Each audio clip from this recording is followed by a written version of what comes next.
I think what men underestimate is that women are in their head a lot. They're constantly thinking, constantly processing.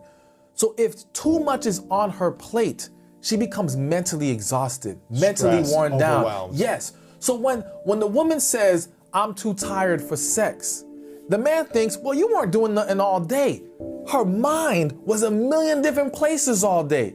By the time she got to this moment, she does not have the energy. When the mind goes, the body goes with it. A man is supposed to come into a woman's life and take some pressure and problems off her hands, not come in and cause them.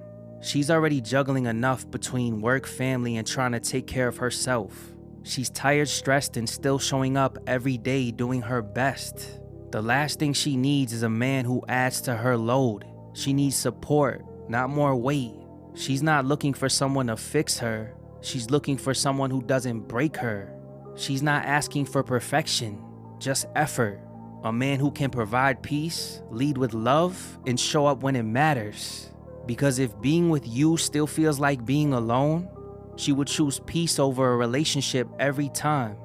There are so many other things that can ruin your relationship faster than cheating. That's why a lot of my content doesn't focus on cheating, because there are so many other things you need to be worried about. Life changes can put enough strain to ruin your relationship. A new job, a new baby, anxiety and depression, death. He usually gets his hair cut faithfully every 2 weeks, but all of a sudden we on week 6 and he ain't had so much as a shape up. What's going on? You getting frustrated with that woman because she ain't giving you none consistently, but you ain't recognized that she stopped talking to her mama. Ask her about that. Next month, I'll have been married for 15 years, and this is what I learned. Life is harder than the marriage. So much of the health of your relationship depends on how well you deal with your individual issues. What you bring home from work and life and school and whatever else you're doing, that affects how you interact in your relationship. Hear me when I say this.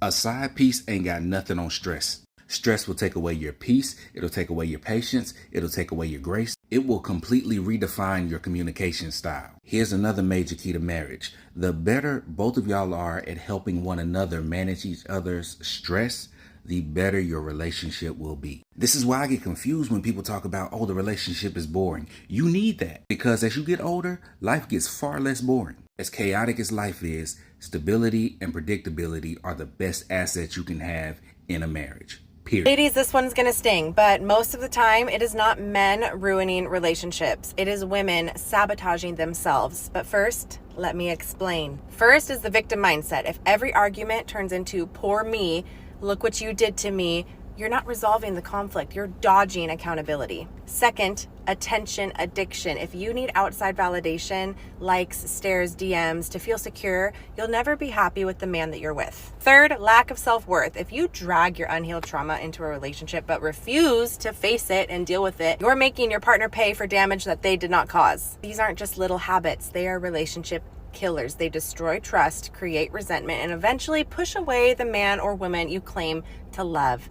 And the hard truth, a lot of women would rather blame men than admit that they're guilty of these patterns. So before you say men are the problem, ask yourself, am I sabotaging my own relationship? Try to ask yourself that. If you're brave enough to admit that, you will change everything. If not, you're gonna repeat the same cycle. Drop your take in the comments. I know this one is gonna get a little heated.